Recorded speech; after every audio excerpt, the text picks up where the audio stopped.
السلام علیکم، ہمارا چینل سبسکرائب کریں اور بیل آئیکن پر کلک کریں۔ الرحمن الرحیم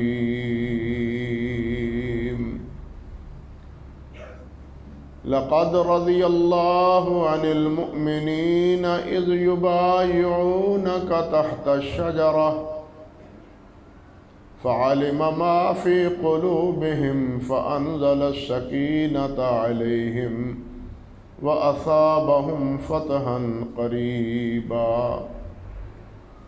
ومغانم كثيرة يأخذونها وكان الله عزيزا حكيما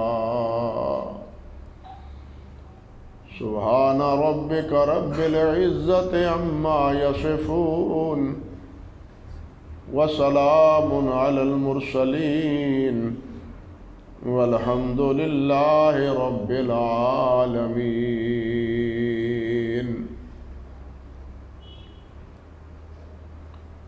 محترم معزز سامعین کرام، یہ سورت الفتح کی 2 آیات مبارکہ ہیں جو میں نے آپ کے سامنے تلاوت کی۔ اس سورت کا ایک پس منظر ہے جس میں نبی علیہ السلام اور حضرات صحابہ کرام رضوان اللہ علیہ مجمعین کے ایک عمل و کردار کا اللہ رب العزت نے تذکرہ فرمایا ہے، اور انہیں بہت سے انعامات، اکرامات اور بہت سے اپنی رحمتوں سے نوازنے کا اس صورت میں اللہ رب العزت نے ذکر کیا ہے۔ واقعہ یہ ہے کہ 6 ہجری میں، یعنی ہجرت کے 6 سال تقریباً، نبی علیہ السلام کو خواب آتا ہے کہ میں اللہ کے گھر بیت اللہ کا طواف کر رہا ہوں۔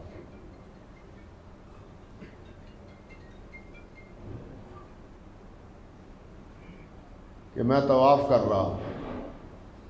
موبائل پہلے ہی بند کر لیا کریں برائے مہربانی، نہ آپ ڈسٹرب ہوں، پریشان ہوں، نہ مجھے پریشان کیا کریں۔ مسجد میں آتے ہی ٹیلی فون اپنے موبائل بند کر دیا کریں مہربانی کر کے۔ یہ بڑی بدمزگی ہوتی ہے، ذہن میں جو بات ہوتی ہے اس میں ایک ایسا جھٹکا لگتا ہے کہ جس کا احساس بولنے والے کو ہی ہوتا ہے، دوسرے حضرات اس کا احساس نہیں کر پاتے۔ عرض کر رہا تھا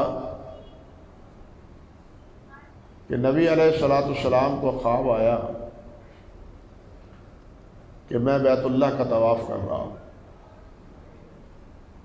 انبیاء کرام علیہ السلام کا خواب وہی ہوتا ہے، جس طرح جبرائیل علیہ السلام کے ذریعے یا القاء کے ذریعے یا خواب کے ذریعے اللہ رب العزت کے انبیاء علیہ السلام پر پیغامات، احکام، ان کا نزول ہوتا ہے۔ تو خواب نبی علیہ السلام کو یہ دکھایا گیا کہ آپ بیت اللہ کا طواف کر رہے ہیں۔ آپ نے یہی سمجھا کہ بیت اللہ کا طواف کریں گے، عمرہ کریں گے، لیکن یہ بات نہ تھی کہ اسی سال یا آئندہ کبھی سال کریں گے صحیح۔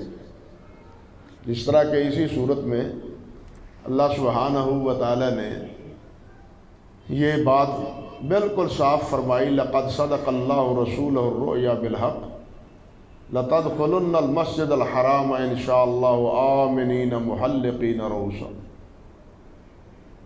کہ اللہ تعالیٰ بالکل آپ کو سچا خواب جو دکھایا ہے، اور وہ خواب اللہ سچا کرے گا، آپ اللہ کے گھر میں داخل ہوں گے، اللہ کے گھر کا طواف کریں گے، اس میں کوئی تعطل نہیں، یہ نہیں کہ آپ اللہ کے گھر کا طواف کر ہی نہیں سکیں گے، ایسا ہوگا۔ لیکن ہوگا کب؟ یہ اللہ تعالیٰ کی قدرت کے اور حکمت کے مطابق اسی سال ہوگا یا اگلے سال ہوگا، یہ اللہ تعالیٰ کی حکمتوں پر موقوف ہے۔ نبی علیہ الصلوۃ والسلام اور حضرات صحابہ کرام تو شب و روز اس بات کے متمنی تھے کہ ہم جلد از جلد بیت اللہ میں پہنچیں۔ جب یہاں مدینہ طیبہ میں آئے ہیں تو آپ کو معلوم ہے 16-17 سال ماہ تک بیت المقدس کی طرف منہ کر کے نبی علیہ الصلوۃ والسلام نماز پڑھتے رہے، لیکن دل کی خواہش کیا تھی کہ بیت اللہ کی طرف منہ کر کے نماز پڑھی جائے، تمنا یہ تھی، دل وہیں اٹکا ہوا تھا۔ تو اللہ سبحانہ و تعالیٰ نے بالآخر آپ کی اس خواہش اور تمنا کو پورا فرمایا اور حکم فرما دیا کہ آپ بیت المقدس کی بجائے بیت اللہ کی طرف منہ کر کے نماز پڑھیں۔ یہ بات بتلاتی ہے کہ بیت اللہ کے ساتھ نبی علیہ الصلوۃ والسلام کو کتنی عقیدت اور پیار اور محبت تھی۔ تو اسی پیار و محبت کا تقاضا تھا کہ ان کے دلوں میں یہ ارمان تھا کہ کب موقع میسر آتا ہے کہ اللہ کے گھر پہنچے۔ کفار مکہ نے ایسا طریقہ اختیار کیا کہ دوسرے سال بدر کی لڑائی جو ہے وہ سر پہ مسلط کر دی، تیسرے سال احد کی لڑائی مسلط کر دی، چوتھے سال غزوہ احزاب، یعنی ساری جماعتیں اکٹھی ہو کے مدینہ طیبہ پر حملہ آور ہوئیں۔ ان حالات میں تو بیت اللہ کا رخ کرنا نہایت مشکل تھا، لیکن دل کی آرزو تھی، دل کی تمنا خواہش تھی کہ بیت اللہ چلیں۔ بالآخر اللہ سبحانہ و تعالیٰ نے غزوہ احزاب کے بعد خود آپ نے بھی یہ بات ارشاد فرما دی کہ آج کے بعد یہ نہیں آئیں گے، ہم ادھر جائیں گے، یہ مدینے کا اب رخ نہیں کریں گے، اب ہمارا رخ اس طرف ہو۔ پھر ہوا بھی اسی طرح۔ اللہ سبحانہ و تعالیٰ نے یوں سمجھیے کہ فتح مکہ کی پہلی تقریب نبی علیہ الصلوۃ والسلام کی وہاں تشریف آوری، وہاں حاضری رکھی۔ یہ پہلا عنصر یا پہلا معاملہ تھا جس میں ایک اشارہ تھا کہ آگے آئندہ یہ مکہ والوں تمہارے اختیار اور اقتدار میں یہ شہر رہنے والا نہیں ہے، اب اس شہر میں محمد رسول اللہ صلی اللہ علیہ وسلم اور آپ کے ساتھیوں کا بول بالا ہوگا اللہ کے فضل و کرم سے۔ تو نبی علیہ الصلوۃ والسلام نے اعلان فرما دیا کہ چلیں۔ اب سارے صحابہ کرام ان کے دل بھی مچل رہے تھے کہ بیت اللہ پہنچے۔ چنانچہ کہتے ہیں 1400 کی تعداد میں حضرات صحابہ کرام رضوان اللہ علیہم اجمعین نبی علیہ السلام کے ہمراہ بیت اللہ کی طرف روانہ ہوئے۔ لیکن فیصلے تو اللہ کے اختیار میں، خواب اللہ نے ضرور دکھایا، لیکن یہ نہیں بتلایا کہ ابھی اسی سال سب کچھ ہوگا، جائیں گے آپ ضرور۔ چنانچہ صلح حدیبیہ کے موقع پر مکے والوں نے بھی یہ سمجھا کہ اگر محمد صلی اللہ علیہ وسلم اور آپ کے ساتھی اطمینان سے بیت اللہ میں آ جاتے ہیں اور طواف کر کے اطمینان سے واپس چلے جاتے ہیں تو ہماری عزت خاک میں مل جائے گی، ہماری سرداری ختم ہو جائے گی۔ انہوں نے اس کو اپنی عزت بے عزتی کا مسئلہ سمجھا اور انہوں نے پوری کوشش کی کہ اس بار محمد صلی اللہ علیہ وسلم اور آپ کے ساتھی بیت اللہ میں داخل نہ ہو پائیں۔ چنانچہ آگے بڑھ کے اقدام کر کے حدیبیہ کے مقام پر نبی علیہ السلام کے آڑے آئے اور آپ کا راستہ روکا کہ ہم آپ کو آگے جانے کی اجازت نہیں دیتے. آپ وہاں رک گئے، کئی دن تک آپ نے وہاں پڑاؤ ڈالا، لیکن اللہ کے گھر کی محبت کا اندازہ آپ لگائیں کہ نماز کا وقت ہوتا تھا تو آپ جہاں ٹھہرے ہوئے تھے، جہاں قیام تھا آپ کا، وہاں سے تقریباً 2-2.5 کلومیٹر آگے بڑھ کر حد حرم میں آ کے نماز ادا کرتے. حد حرم میں جن بھائیوں نے حدیبیہ کا منظر دیکھا ہے یا وہاں جانے کا اتفاق ہوا ہے، جہاں پڑاؤ تھا نبی علیہ السلام کا وہاں مسجد بنی ہوئی ہے. اس کے قریب اب بھی ایک درخت ہے اور قریب ہی کنواں ہے وہاں. اللہ اکبر کبیرہ. اور وہاں سے حد حرم 2-2.5 کلومیٹر کی مسافت پر نبی علیہ السلام نماز کے لیے وہاں سے چل کے حد حرم میں آ کے نماز پڑھتے تھے. یہ حرم کے ساتھ پیار اور محبت اور حرم کی نمازوں کی برکت اور اضافہ جو اللہ تعالیٰ نے اجر و ثواب کا لکھا ہے، یہ اس کی ایک دلیل اور اس کا ایک سبب تھا. بالآخر مکے والوں نے نہ جانے دیا، صلح ہوئی کہ آپ اس سال واپس چلے جائیں، آئندہ سال آئیں. یہاں یہ مسئلہ پیش آیا کہ نبی علیہ السلام نے ان کے ساتھ سلسلہ جنبانی ہونے سے پہلے یا بات کرنے سے پہلے جب مکے والوں کی طرف سے یہ اطلاع پہنچی کہ اس سال آپ یہاں نہیں آ سکتے، تو نبی علیہ السلام نے مشورہ کر کے ساتھیوں کے ساتھ کہ ان کے پاس اپنا ایک نمائندہ بھیجا جائے تاکہ وہ انہیں اطمینان دلائے کہ ہم کسی اور مقصد کے لیے نہیں آئے، صرف عمرے کے لیے آئے ہیں، اللہ کے گھر کا طواف کرنے کے لیے آئے. ہمارے پاس قربانیاں ہیں، اسلحہ نہیں ہے، لڑنے بھیڑنے کے لیے اسلحہ لے کے نہیں آئے، قربانیاں لے کے آئے اور یہ ذبح کرنے کے لیے آئے ہیں اللہ کے گھر کی نظر کے لیے. اللہ اکبر کبیر. یہاں ایک مسئلہ ہے، حج کے اوپر قربانی تو ہوتی ہے، عمرے پر بھی قربانی مستحب ہے. اسی سے پتہ چلتا ہے کہ عمرے پر بھی قربانی کیا ہے؟ مستحب ہے. لیکن حج پر قربانی جو ہے نا وہ لازم ہے. کن کے لیے؟ ان حاجیوں کے لیے جو حج تمتع کرتے ہیں، حج افراد کے لیے نہیں، یا حج قران کرتے ہیں، ان کے لیے لازم ہے قربانی، مفرد کے لیے نہیں. یہ لازم ان کے لیے کیوں ہوا؟ یہ بطور شکر ہے کہ ایک ہی سفر میں عمرہ بھی ہو رہا ہے اور حج بھی ہو رہا ہے. اس شکرانے کے طور پر وہ قربانی لازم قرار دی گئی ہے. اور اگر قربانی نہیں کر پاتا تو پھر 10 روزے اس کو رکھنے پڑتے ہیں. 10 روزے رکھنے پڑے، 3 وہاں اور 7 یہاں آ کے. خیر یہ تو ایک فقہی مسئلہ ہے. کہنے کا مقصد یہ تھا کہ قربانی مستحب عمرے میں بھی ہے لیکن لازم نہیں ہے.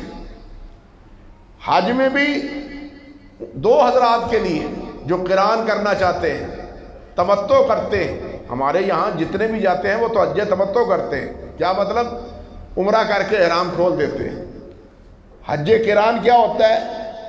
عمرہ کر کے احرام نہیں کھولتے، اسی احرام میں حج کرتے ہیں اور پھر قربانی کر کے اپنا احرام جو ہے نا وہ کھولتے ہیں. یہ فرق ہے قران میں اور تمتع. تو نبی علیہ السلام قربانیاں لے کر گئے، انہیں بتلایا اور اپنا نمائندہ بھیجا حضرت عثمان رضی اللہ تعالی عنہ. حضرت سیدنا عثمان رضی اللہ تعالی عنہ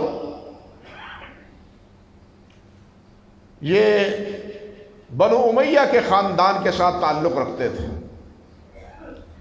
اور بنو امیہ بنو مخزوم کے ساتھ مقابلے میں ایک پاپولر قبیلہ شمار کیا جاتا تھا.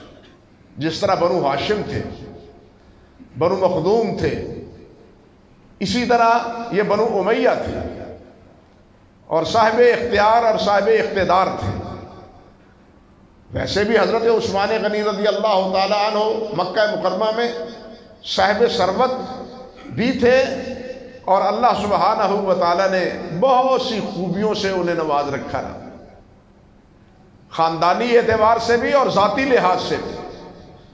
نبی علیہ السلام نے جب انہیں بھیجا حضرت عثمان کو، تو حضرت عثمان کے آنے میں تاخیر ہو گئی، واپس پلٹنے میں کیا جواب آتا ہے، کیا جواب دیتے ہیں، یہ تاخیر ہو گئی۔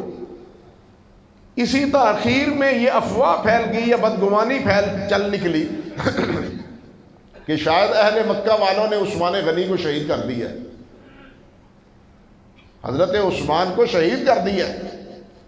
جب یہ خبر پہنچی یا یہ افواہ پھیلی تو نبی علیہ السلام نے صحابہ کرام کو اکٹھا کیا اور صحابہ کرام سے یہ بات فرمائی کہ یہ ہمارا نمائندہ تھا، یہ ہمارا سفیر تھا، گویا ہمارے سفیر کا قتل ہمارے قتل کے مترادف ہے۔ اس دور میں بھی سفیر کی یہ عزت اور تکریم ہوتی تھی کہ اس کو قتل نہیں کیا جاتا تھا، اس کو دھمکی نہیں دی جاتی تھی۔ ایک موقع پر ایران کے سفیر آئے تھے، نبی علیہ السلام کے سامنے بڑے اکھڑ مزاج، داڑھیاں ان کی مڑی ہوئی اور مونچھیں رکھی ہوئی اور بڑے تکبرانہ انداز میں۔ نبی علیہ السلام نے فرمایا کہ تم کو یہ داڑھی منانے کا کس نے حکم دیا ہے؟ تو وہ کہنے لگے ہمارے رب نے، معاذ اللہ ثم استغفر اللہ۔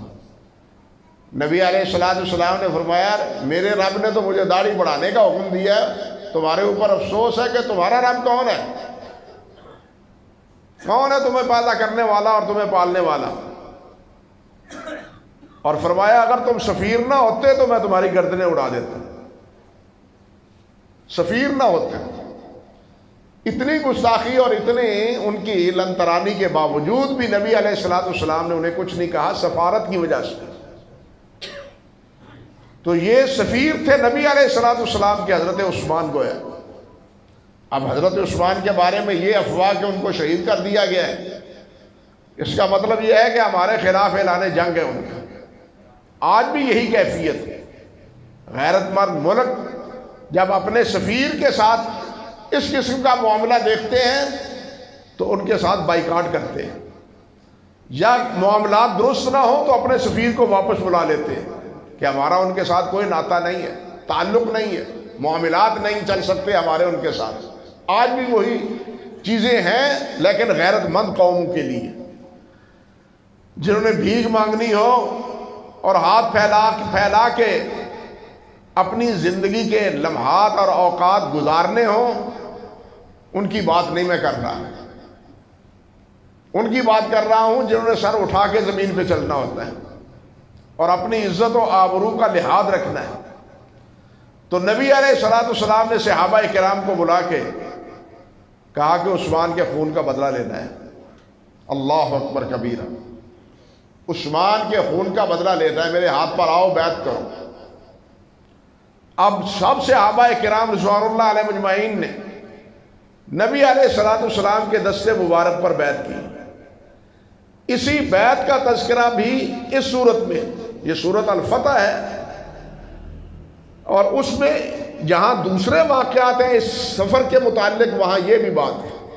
اللہ رب العزت فرماتے ہیں لقد رضی اللہ عن المؤمنین اذ یبایعونک تحت الشجرہ فعلم ما فی قلوبہم، کہ اللہ سبحانہ و تعالیٰ ان مومنوں سے راضی ہو گیا جنہوں نے درخت کے نیچے آپ کے ہاتھ پر بیعت کی تھی، اللہ ان پہ راضی ہو گیا۔ لقد رضی اللہ، لام بھی تاکید کا اور قد بھی تاکید کا، بے شک راضی ہو گیا اللہ ان پر جنہوں نے تیرے ہاتھ پر دست مبارک پر بیعت کی ہے، تحت الشجرہ، درخت کے نیچے۔ فرمایا فعلم ما فی قلوبہم، فعلم ما فی قلوبہم، اللہ نے جان لیا ان کے دلوں میں کیا ہے۔ ان کے دلوں میں آپ کی اطاعت، آپ کی فرم برداری، آپ کے حکم پر مر مٹنے کا عزم ان کے دل میں ہے۔ یعنی ان کے دل میں کوئی ریب، ان کے دل میں کوئی تشکیک، ان کے دل میں کچھ وسوسہ وہ نہیں۔ اللہ فرماتے ہیں میں نے ان کے دل کو جھانک لیا، دیکھ لیا کہ وہ سب مخلص ہیں تیرے ساتھ۔ یعنی اللہ کی یہ گواہی ہے ان کے بارے میں، عالم ما فی قلوبہم، راز دلوں کا جاننے والا وہی ہے۔ ہماری باتوں سے واقفیت سامعین کو زبان سے ہوتی ہے، لیکن دل کے راز جاننے والا اللہ ہے، اللہ کے علاوہ اور کوئی نہیں ہے۔ علیم بذات الصدور وہی ہے۔ اسی علیم بذات الصدور نے یہ بات ارشاد فرمائی کہ فعلم ما فی قلوبہم فانزل السکینۃ علیہم۔ اللہ فرماتے ہیں میں نے ان کے دلوں پہ سکینت نازل کر دی، تسکین، اطمینان۔ لڑنے کے لیے نہیں آئے، بھیڑنے کے لیے نہیں آئے، مقابلہ کرنے کے لیے نہیں آئے، لیکن صورت بن گئی ہے اب مقابلے کی۔ اسلحہ ساتھ نہیں، تلواریں اور نیزے ساتھ نہیں ہے جس طرح ہونے چاہیے لڑائی کے لیے، لیکن پھر بھی انہیں اطمینان دلا دیا کہ تم ہی کامیاب ہوگے، پریشان ہونے کی ضرورت نہیں ہے۔ فانزل السکینۃ علیہم، اللہ نے ان کے دلوں میں تسکین، اطمینان وہ نازل کر دیا، خوف اور خطرہ ان کے دلوں میں نہ رہا۔ یعنی خوف اور خطرہ ان کے دلوں میں نہ رہا، اللہ ذوالجلال نے ان کے دلوں میں سکینت نازل کر دی۔ اللہ فرماتے ہیں وَأَصَابَهُمْ فَتْحًا قَرِيبًا، اور ان قریب اللہ ذوالجلال انہیں فتح سے نوازے گا۔ ان قریب، یہاں تو اب بیعت ہو رہی ہے، اور اس کے نتیجے میں جو کچھ آگے ہونا تھا وہ بھی اللہ کو معلوم ہے کیا ہونے والا ہے، ٹکراؤ ہوگا یا نہیں ہوگا یہ اللہ کو پتہ ہے، لیکن ان کی نیت خالص ہے کہ اب عثمان غنی رضی اللہ تعالی عنہ کا بدلہ لے کے ہم واپس جائیں گے۔ اللہ اکبر کبیرہ۔ لیکن ان کے اس جذبے کے نتیجے میں اللہ کیا فرماتے ہیں وَأَصَابَهُمْ فَتْحًا قَرِيبًا، کہ انہیں جلد فتح عنایت کی اللہ سبحانہ و تعالی۔ اس صلح کے بارے میں یہ فتح کون سی ہے، یہ ایک مسئلہ ہے۔ اس صلح میں یہ فتح کیا ہے؟ یہ جو صلح ہوئی تھی بالآخر اس میں ایک یہ تھا مسئلہ کہ اگر تمہارے اوپر ہم حملہ آور نہیں ہوں گے، تم ہمارے اوپر حملہ آور نہیں ہوں گے، اور ہم کسی کی بھی آپ کے خلاف مدد نہیں کریں گے۔ اگر ہمارے اندر کوئی آدمی تمہارے پاس چلا جائے وہ تمہیں واپس کرنا ہوگا، اور اگر تمہارا ہمارے پاس آ گیا تو ہم تمہیں واپس نہیں کریں گے۔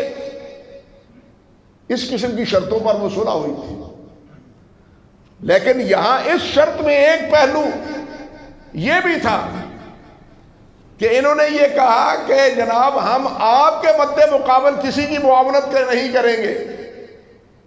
اسی کو اللہ سبحانہ و تعالیٰ نے فتح مبین سے تعبیر فرمایا۔ کیوں؟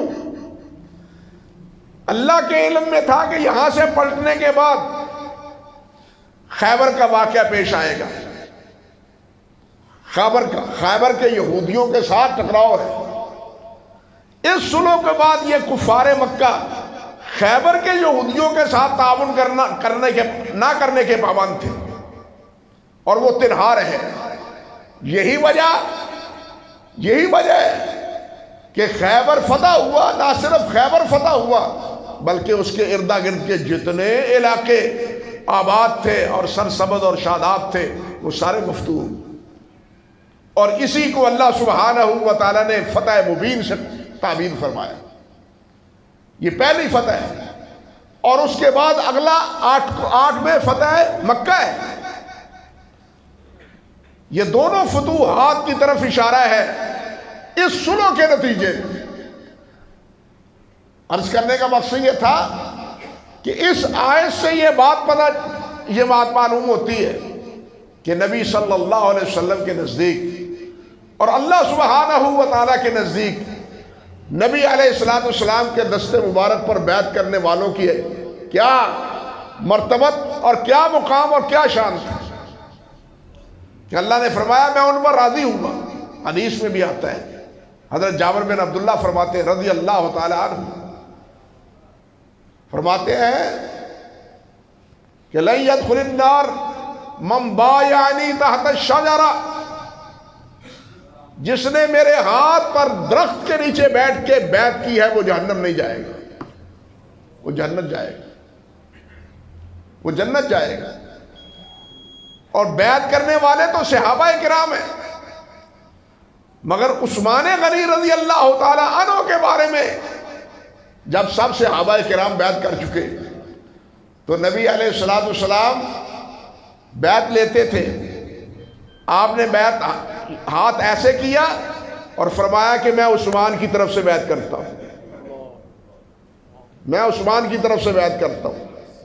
ہمیں معلوم نہیں ہے، اطلاع ملی ہے کہ وہ شہید ہے، اگر وہ زندہ ہیں تو ان کی طرف سے میں بیعت کرتا ہوں کہ وہ بھی اس بیعت میں شریک ہوئے۔ اللہ اکبر کبیر۔ حضرت عثمان جب مکہ مکرمہ میں گئے بیت اللہ میں، اللہ اکبر کبیرہ، صحابہ کرام نبی علیہ السلام سے عرض کرتے ہیں حضور عثمان کتنا خوش قسمت ہے، وہ بیت اللہ میں گیا ہے، بیت اللہ کا طواف کر رہا ہوگا، بیت اللہ کا طواف کر رہا ہوگا، کتنا خوش قسمت، ہم سے پہلے بیت اللہ میں جا کے طواف کر رہا ہے، ہماری باری پتہ نہیں کہاں بات تھی۔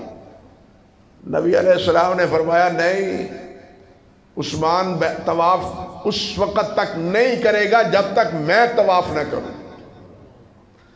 اور عثمان کو کہا بھی گیا رضی اللہ تعالی عنہ، ان کے دوستوں نے، ساتھیوں نے جو مکے میں پہلے تھے کہ عثمان آؤ طواف کر لو، کہنے لگے نہیں، جب تک میرے حبیب محمد رسول اللہ طواف نہیں کریں گے اس وقت تک میں طواف نہیں کروں۔ مجھے اب معلوم نہیں کہ اس کا کس طرح طواف کرنا ہے، ہم پہلے طواف کرتے رہے جاہلیت کے زمانے میں، اب کیا احکام ہے طواف کے، کیا طریقہ ہے، اب آپ کو طواف کرتے ہوئے دیکھیں گے تو پھر ہم طواف کریں گے۔ اس سے آپ اندازہ کیجئے کہ حضرت عثمان پر اعتماد کتنا ہے نبی علیہ السلام کو، اور خود عثمان غنی رضی اللہ تعالیٰ عنہ وہ کتنے نبی علیہ السلام کے متبع اور فرمانبردار ہیں کہ لاکھ چاہتوں کے باوجود، بیت اللہ میں پہنچ جانے کے باوجود، دعوت دینے کے باوجود حضرت عثمان طواف نہیں کرتے۔ کیوں نہیں کر رہے؟ حالانکہ دل کا ارادہ تھا، مدینہ سے آنے کا مقصد بھی یہی تھا، لیکن وہ طواف کیوں نہیں کرتے کہ میرے محبوب طواف نہیں کرتے تو میں بھی طواف نہیں کروں۔ اصل مسئلہ تو آپ کی اقتداء کا، آپ کی تابعداری کا اور آپ کی محبت کا ہے۔ اگر وہ نہیں ہے تو طواف بھی اللہ ذوالجلال کے ہاں مقبول اور منظور نہیں ہے۔ یہ جو حضرت عثمان غنی رضی اللہ تعالی عنہ کی اس آیت میں بشارت ہے، صرف ان کی نہیں بلکہ تمام بیعت کرنے والوں کی، جنہوں نے بیعت کی۔ لقد رضی اللہ عن المؤمنین، اللہ ان پر راضی ہو گیا، مومنوں پر راضی ہو گیا۔ جس پر اللہ راضی ہو جاتا ہے پھر اس پر ناراض ہے، جس پر اللہ راضی ہوتا ہے اس پر دوبارہ پھر اللہ ناراض کیوں؟ کہ اللہ راضی ہے، اور راضی بھی اس لحاظ سے کہ قد علم ما فی قلوبہم، ان کے دلوں کو دیکھ لیا ہے، ان کے دلوں کو دیکھ لیا ہے کہ دل صاف ہے۔ اللہ اکبر کبیرہ، دل بالکل صاف ہے، اطاعت اور فرمانبرداری کے لحاظ سے، تابعداری کے لحاظ سے دل صاف اور منقع ہے۔ اس لیے اللہ سبحانہ و تعالیٰ نے اپنی رضا کا اظہار فرما دی، اور یہ رضا ان خوش نصیبوں کو دنیا ہی میں میسر آئی، حضرات صحابہ کرام رضوان اللہ علیہم اجمعین کو۔ باقی جنتیوں کو یہ رضا تو ملے گی جنت میں۔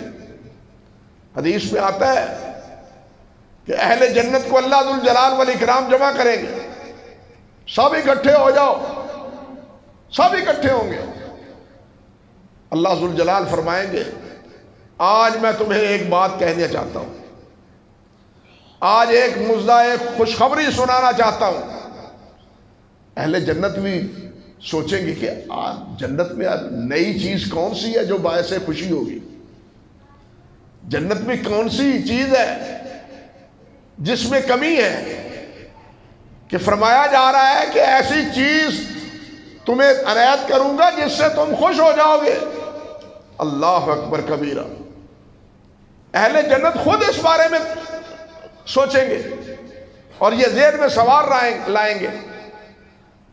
اللہ ذوالجلال بالآخر فرمائیں گے کہ جاؤ میں تمہارے اوپر راضی ہوں، آج کے بعد تم پر ناراض نہیں ہوں گا.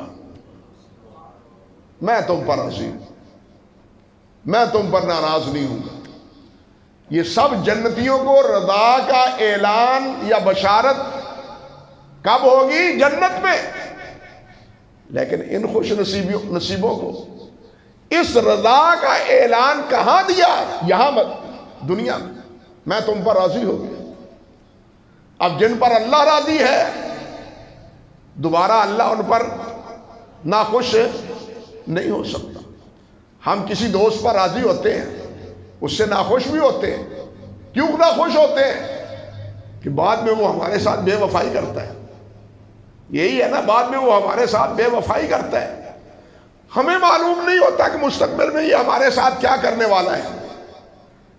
اس لیے ایک بار تو اپنی محبتوں اور چاہتوں کا اظہار اس سے کر دیتے ہیں، لیکن جب بعد میں اس سے ڈنگ لگتا ہے، زد پہنچتی ہے، تکلیف پہنچتی ہے، اپنے اعتماد کو ٹھیس پہنچتی ہے، تو ہمارا سارا اعتماد کافور ہو جاتا ہے. وہی محبتیں اور چاہتیں دشمنیوں میں تبدیل ہو جاتی ہیں، مخاصمتوں میں بدل جاتی ہیں. لیکن اللہ تو علیم بذات الصدور ہے.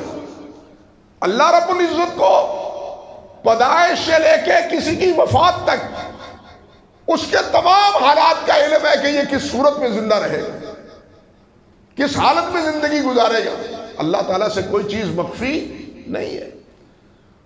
اب یہی چیز بتلاتی ہے کہ اللہ کی انہیں رضا حاصل تھی تو آخر زندگی تک، زندگی کی آخری لمحات تک یہ رضا اللہ ذوالجلال کی انہیں حاصل رہی اور وہ ایمان پر قائم رہے، ایمان سے منحرف نہیں ہوئے، ایمان سے نہیں بدلے، اسی پر استقامت رہی.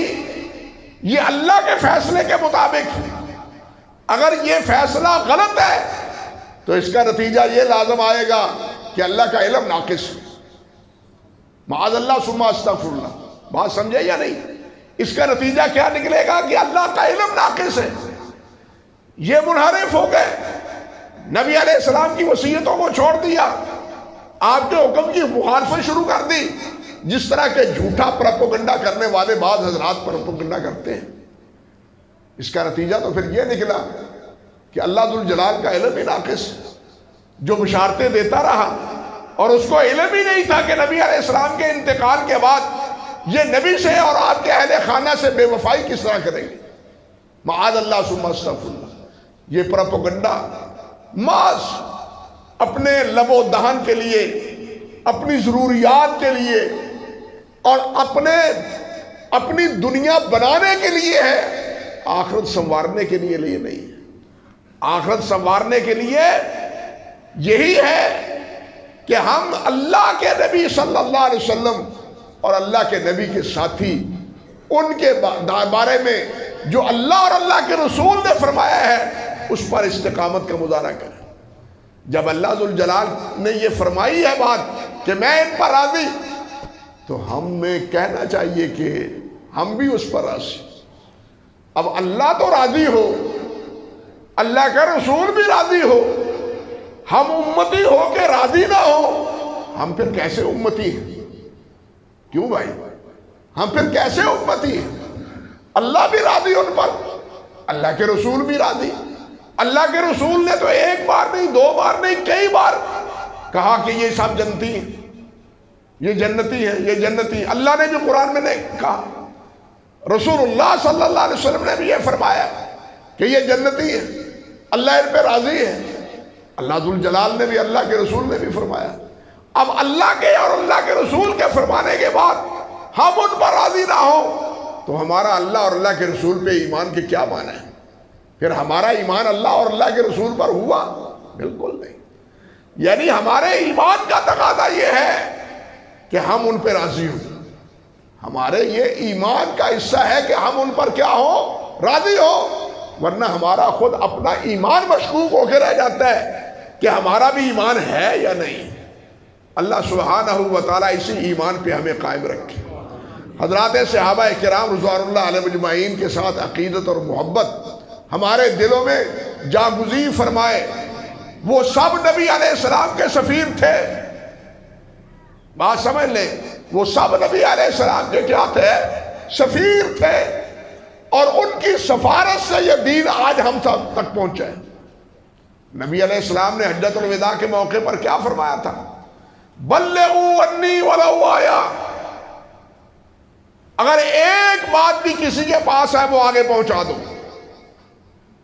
یہ سب کا تزکیہ ہے، سب صحابہ کا تزکیہ ہے، سب پر اعتماد ہے، سب کی صداقت کا گویا کہ اظہار ہے کہ جس کے پاس بھی تم میں سے کسی کے پاس میری کوئی ایک بات ہے، ایک بات، وہ آگے پہنچا دو کہ محمد نے یہ بات کہی ہے صلی اللہ علیہ وسلم۔ یہ حضور کے سفیر ہیں یا نہیں؟ نمائندے ہیں یا نہیں؟ اب ان نمائندوں سے بغاوت اختیار کرنا کیا رسول اللہ صلی اللہ علیہ وسلم کی وفاداری ہے؟ نہیں، وہ رسول اللہ کی بغاوت ہے۔ ان نمائندوں سے بغاوت رسول اللہ کی بغاوت ہے۔ اور یہاں یہ بات بھی سمجھ لیں کہ جب ہم صحابہ کرام کا نام لیتے ہیں تو اس سے مراد صرف ابو بکر، عمر، عثمان، طلحہ و زبیر اور عائشہ اور ام سلمہ اور حفصہ رضی اللہ تعالی عنہم اجمعین، یہی مراد نہیں، بلکہ اس میں حضرت علی بھی ہیں، حضرت فاطمہ الزہرا بھی ہیں، حضرت حسن بھی ہیں، حضرت حسین بھی ہیں، یہ سب صحابہ ہیں۔ بلکہ ان حضرات کو ڈبل حصہ حاصل ہے۔ ایک شرف ہے صحابیت کا، ایک شرف ہے آل رسول ہونے کا۔ یعنی حضرت علی کو، فاطمہ الزہرا کو، حضرت حسن کو، حضرت حسین کو، یعنی ان آپ کے خاندان کو دوہرا حاصل ہے۔ ایک ہے صحابی ہونے کے اعتبار سے، ہمارے دلوں میں فرق یہ ہے، انہیں صحابی اور صحبت ہونے کا شرف حاصل ہے، یا ان کو شرف اور صحبت کا بھی اور صحابی ہونے کا بھی اور اہل بیت ہونے کا بھی، اہل بیت ہونے کا بھی، آل ہونے کا بھی۔ ہم درود شریف پڑھتے ہیں تو کس پر پڑھتے ہیں؟ اللہم صلی علی محمد وعلی آل محمد۔ کون مراد ہے اس سے؟ ازواج مطہرات مراد ہے۔ کون مراد ہے اس سے؟ حضرت علی، حضرت فاطمہ، حضرت حسن، حضرت حسین اور ان کا خاندان مراد ہے۔ تو یہ امتیاز ہے باقی حضرات صحابہ کرام رضوان اللہ علیہ مجمعین سے۔ اس لیے یہ مطلب نہیں کہ ہم ان کے قدردان نہیں ہیں، ہم ان کے مقام اور مرتبے سے آگاہ نہیں ہیں، ان کے مقام اور مرتبے سے آگاہ ہیں اللہ کے فضل و کرم سے، لیکن گر فرق مراتب نہ کنی زندگی، گر فرق مراتب نہ کنی زندگی، مراتب وہی ہیں جو خلافت کے مراتب ہیں، جس طرح کہ میں آئندہ انشاءاللہ اور عزیز تفصیل سے عرض کرنے کی کوشش کروں گا۔ اللہ ذوالجلال والاکرام تمام صحابہ کرام کے ساتھ ہمیں عقیدت اور محبت کی توفیق عطا فرمائے۔ وآخر دعوانا ان الحمدللہ رب العالمین۔